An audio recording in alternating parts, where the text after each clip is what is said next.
नमस्कार विद्यार्थी मित्र, बी भाग 1 भूगोल विभागातील सर्व विद्यार्थ्यांचे स्वागत.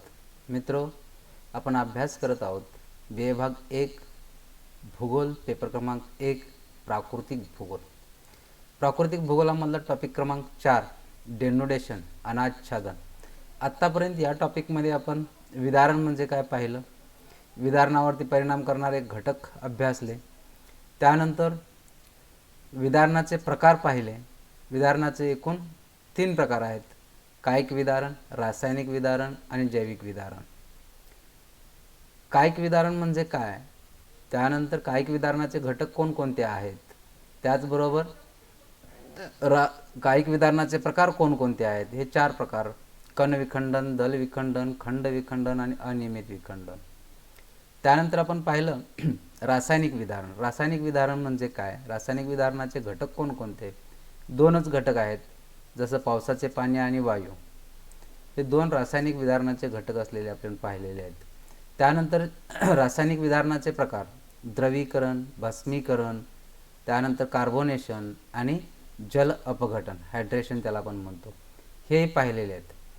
आणि त्यानंतरचा शेवटचा जो प्रकार आहे अनाच्छादनाचा किंवा विदारणाचा, जैविक विदारण, त्याला बायोलॉजिकल वेदरिंग असं म्हणतो. हे जैविक विदारणाचे 3 घटक आहेत: वनस्पती, प्राणी आणि मानव. आणि याला अनुसरच, या घटकांना अनुसरूनच जैविक विदारणाचे 3 प्रकार पडतात. त्यातला पहिला प्रकार जो आहे तो वनस्पतीजन्य विदारण म्हणजेच फ्लोरल वेदरिंग. दुसरा जो प्रकार आहे तो प्राणीजन्य विदारण, फॉनल वेदरिंग. आणि तिसरा जो प्रकार आहे तो मानवजन्य विदारण, अँथ्रोपोजेनिक वेदरिंग. इथपर्यंत आपण विदारण म्हणजे काय, विदारणाचे 3 प्रकार: कायिक विदारण, रासायनिक विदारण, जैविक विदारण. कायिक विदारणाचे प्रकार, रासायनिक विदारणाचे प्रकार, जैविक विदारणाचे प्रकार, कायिक विदारणाचे घटक, रासायनिक विदारणाचे घटक आणि जैविक विदारणाचे घटक, हा सगळा भाग आपण आत्तापर्यंतच्या लेक्चर्समध्ये पाहिलेला होता. आज आपण जो पाहणार आहोत आज तो अपक्षय चक्र, याच्या पुढचा चॅप्टर किंवा याच टॉपिकमधला दुसरा मुद्दा, शेवटचा मुद्दा, अपक्षय चक्र, concept of cycle of erosion. बरोबर. आतापर्यंत आपण पाहिलं की बाबा पृथ्वीच्या अंतर्गत शक्तीमुळं पृथ्वीच्या पृष्ठभागावरती वेगवेगळ्या भूआकार निर्माण होतात आणि हे भूआकार पुन्हा बहिर्गत शक्तीच्या कारकामुळं नाहीसे होतात. जे पृथ्वीच्या अंतर्गत शक्तीमुळे एखाद्या ठिकाणचा भूभाग वर उंचावला जातो आणि मग त्यावर बहिर्गत शक्तीच्या कारकांचा परिणाम होऊन तो भूभाग समुद्र सपाटीपर्यंत झिजवला जातो. यालाच क्षरणचक्र किंवा अपक्षय चक्र असे म्हणतात. क्षरणचक्र किंवा अपक्षय चक्र ही संकल्पना जी आहे ती WM डेव्हिस यांनी 1889 मध्ये मांडली होती. आणि त्यावेळी त्यांनी अपक्षय चक्राला भौगोलिक अपक्षय चक्र असं म्हटलेलं होतं. जे भौगोलिक अपक्षय चक्र हा सिद्धांत 1889 मध्ये WM डेव्हिस यांनी मांडला. का म्हटलं असं, तर त्यांनी असं म्हटलेलं होतं की बाबा पृथ्वीच्या पृष्ठभागावर जी काही भूमिस्वरूपे आपल्याला आढळतात ती भूमिस्वरूपे बहिर्गत शक्तीच्या कारकामुळं, म्हणजे ऊन, वारा, पाऊस, नदी, हिमनदी, भूमिगत पाणी, सागरी लाटा, ही बहिर्गत शक्तीची कारकं आहेत. ही बहिर्गत शक्तीच्या कारकामुळं ती भूमिस्वरूपे झिजवली जातात आणि मग वेगवेगळ्या प्रकारच्या भूमिस्वरूपांची त्या ठिकाणी काळानुसार निर्मिती होत असते. आणि मग त्यालाच ह्या भौगोलिक घटकामुळं पृथ्वीच्या स्वरूपामध्ये बदल होतो, म्हणून त्यांना भौगोलिक अपक्षय चक्र असं WM डेव्हिस यांनी म्हटलेलं होतं.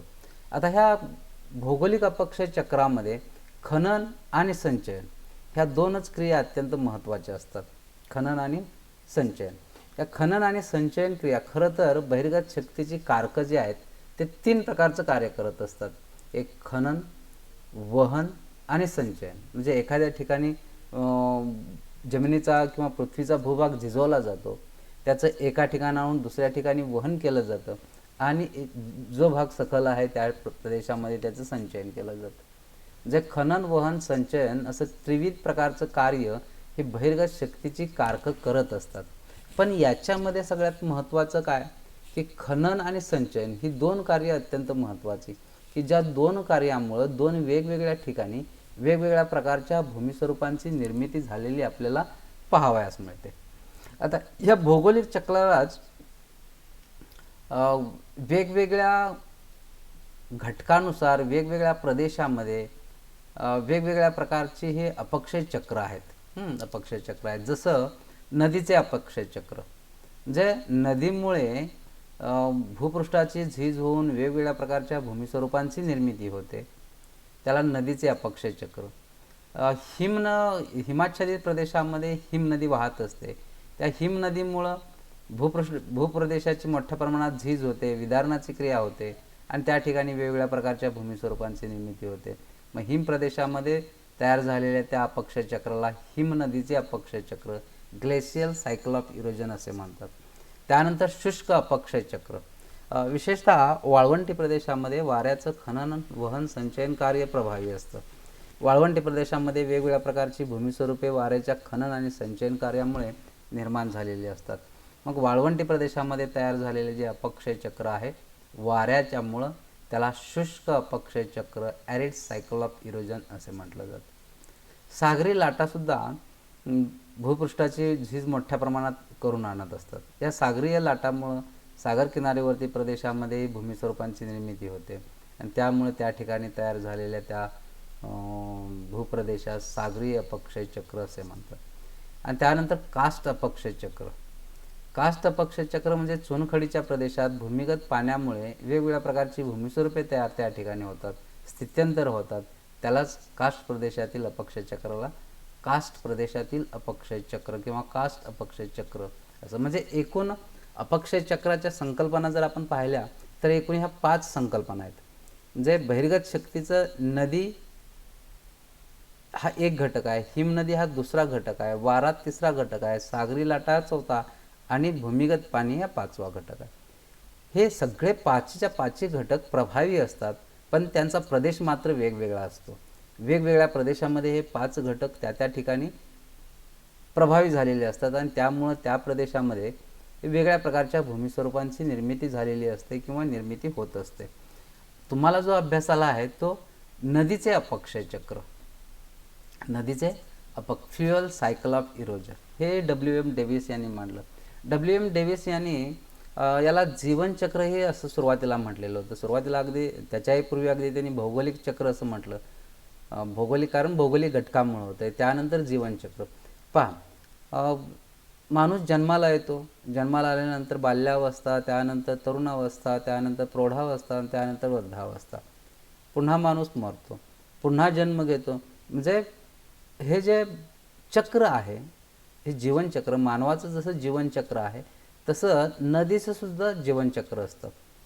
नदीचं सुद्धा जीवनचक्र असतं. म्हणजे कसं की बाबा पृथ्वीच्या पृष्ठभागावरती अंतर्गत शक्तीमुळे एखादा भूभाग वर उंचावला जातो आणि त्या ठिकाणी मग नदीच्या खनन कार्यामुळं तो भाग झिजवला जातो. पुन्हा तो भाग समतलप्राय समतल किंवा सपाट किंवा सखल केला जातो. पुन्हा अंतर्गत शक्तीमुळे तो भाग उंचावला जातो. म्हणजे ज्यावेळी एखादा नवनिर्मित भूप्रदेशावरती नदीच्या खनन कार्याचा परिणाम होऊन त्या प्रदेशाचे समतलप्राय मैदानात रूपांतर होईपर्यंतचा जेवढा कालावधी असतो त्या कालावधीस त्या नदीचे एक अपक्षय चक्र असे म्हणतात. जे नदीचे अपक्षय चक्र म्हणजे एखादा अंतर्गत भूहालचालीमुळे एखाद्या नवनिर्मित प्रदेशावरती भूभागावरती नदीचे खनन कार्य सुरू होते आणि नदीचे खनन कार्य सुरू झाले की तो प्रदेश पूर्णपणे सपाट केला जातो, समुद्र पातळीपर्यंत आणला जातो. ज्यावेळी असं समुद्र पातळीपर्यंत एखादा प्रदेश नदीच्या खनन कार्यामुळे येतो त्यावेळी त्या ठिकाणी त्या नदीचे एक अपक्षय चक्र पूर्ण झाले असे आपण म्हणतो. WM डेव्हिसने हे सांगितलेलं आहे. WM डेव्हिसने याच्या पुढे स्पष्ट करताना, हा सिद्धांत स्पष्ट करताना किंवा नदीचे अपक्षय चक्र ही संकल्पना स्पष्ट करताना त्यांनी नदीच्या एकूण 3 अवस्था सांगितलेल्या आहेत. नदीच्या अपक्षय चक्रातील अवस्था किंवा नदीचे टप्पे म्हटलेले स्टेजेस, त्यातली पहिली अवस्था युवा अवस्था, दुसरी प्रौढावस्था आणि तिसरी वृद्धावस्था. म्हणजे नदीची युथफुल स्टेज, नदीची मॅच्युरिटी स्टेज आणि नदीची ओल्ड स्टेज, ह्या 3 अवस्था डब्ल्यू एम डेव्हिस यांनी नदीच्या अपक्ष चक्राची अवस्था म्हणून उल्लेख केलेला आहे. आता युवावस्थेमध्ये काय, नदीचा ज्यावेळी पर्वतीय प्रदेशातून उगम होतो त्यावेळी ती नदी पर्वतीय प्रदेशातून वाहत असते. पर्वतीय प्रदेशामध्ये उतार जास्त असल्यामुळं नदीतील पाण्याचा प्रवाह वेगाने वाहतो आणि त्या ठिकाणी वेगाने वाहल्यामुळं नदीतील पाण्याचं घर्षण भूपृष्ठावरती होतं आणि भूपृष्ठावरती उभे उत्खननाची क्रिया मोठ्या प्रमाणात होते. म्हणून युवावस्थेमध्ये काय की घळीसारखी नदीची दरी निर्माण झालेली असते, यु आकाराची दरी निर्माण झालेली असते. जर युवावस्थेमध्ये नदीतील पाण्याचे प्रमाण कमी जरी असले तरी भूपृष्ठाचा उतार जास्त असल्यामुळं, तीव्र असल्यामुळं पाण्याचा वेगही जास्त असतो. त्यामुळं युवावस्थेमध्ये नदी डोंगराळ प्रदेशातून, पर्वतीय प्रदेशातून वाहत असलेली आपल्याला पाहावयास मिळते. दुसरी प्रौढावस्था. नदी पर्वतीय प्रदेशातून वाहत ज्यावेळी त्या पर्वतीय प्रदेशाचा जो भूभाग आहे तो झिजवते. सुरुवातीला उभे उत्खनन, त्यानंतर आडवे उत्खनन होते आणि मग नदी पठारी प्रदेश, आपल्या प्रवाहमार्गामध्ये पठारी प्रदेशाची निर्मिती केलेली आपल्याला पाहावयास मिळते. या पठारी प्रदेशामध्ये काय होते की अनेक पर्वतीय प्रदेशातून वाहत येणाऱ्या नद्या ह्या मुख्य नदीला येऊन मिळतात आणि त्यामुळं मग मुख्य नदीच्या उपनद्यांची संख्या वाढलेली असते. पुन्हा नदीतील पाण्याचे प्रमाणही वाढलेले असते, परंतु भूपृष्ठाचा उतार मात्र मंद झालेला असतो. त्यामुळे या ठिकाणी नदीच्या प्रौढावस्थेमध्ये नदीतील पाण्याच्या प्रवाहाचा वेग थोडासा मंद झालेला असतो. मग यामुळं नदीतील पाण्याचे प्रमाण जरी जास्त असले तरी पाण्याचा वेग कमी असतो. त्यामुळे या ठिकाणी संचयनाची क्रिया जास्त असलेली पाहावयास मिळते. खननाची क्रिया होते, मात्र खननाची क्रिया कमी आणि संचयनाची क्रिया जास्त असलेली पाहावयास मिळते. नदीचे पात्र उथळ बनते, त्या ठिकाणी पूरतट, पूर मैदाने या प्रकारच्या भूमिस्वरूपांची निर्मिती होते. नागमोडी वळणांची निर्मिती झालेली आपल्याला पाहावयास मिळते, ही प्रौढावस्थेमध्ये. त्यानंतर वृद्धावस्था. नदी ज्या ठिकाणी समुद्राला जाऊन मिळत असते त्यावेळी ती संपूर्ण उगमापासून ते मुखापर्यंतचा जो भाग आहे तो भाग जवळजवळ समुद्र सपाटीपर्यंत नदी आपल्या खनन कार्यामुळं आणत असते आणि त्यामुळं मग नदीच्या मुखालगत समतलप्राय मैदानाची किंवा त्रिभुज प्रदेशाची निर्मिती झालेली आपल्याला पाहावयास मिळते. या त्रिभुज प्रदेशामध्ये अधूनमधून खडकाचे थोडेसे उंचवटे तसेच कठीण खडकाचे उंचवटे शिल्लक राहिलेले असतात. त्यांना मोनॅड नॉक्स असं डब्ल्यू.एम. डेव्हिस यांनी म्हटलेलं आहे. वृद्धावस्थेमध्ये काय की नदीतील पाण्याचा वेग अतिशय मंद असतो. नदी फक्त आणि फक्त संचयनाचं कार्य करत असते आणि त्यामुळं मग त्रिभुज प्रदेशाची निर्मिती नदीच्या मुखालगत झालेली आपल्याला पाहावयास मिळते. म्हणजे अशा पद्धतीनं ही नदी युवावस्था, प्रौढावस्था आणि वृद्धावस्था ह्या तिन्ही अवस्थांमधून जात असते. तिन्ही अवस्था पूर्ण झाल्यानंतर त्या ठिकाणी त्या नदीचे एक अपक्षय चक्र पूर्ण झाले असे संबोधले जाते.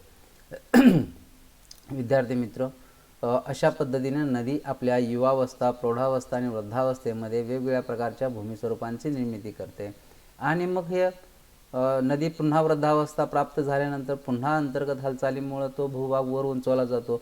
पुन्हा नदी युवावस्थेमध्ये येते, त्यालाच नदीचे पुनरुज्जीवन असंही म्हटलं जातं. विद्यार्थी मित्र, आज या ठिकाणी आपण ऑनलाईन टीचिंगमध्ये सहभागी झाला त्याबद्दल आपले आभार. Thank you very much. या पुढील भाग आपण पुढील लेक्चरला पाहू.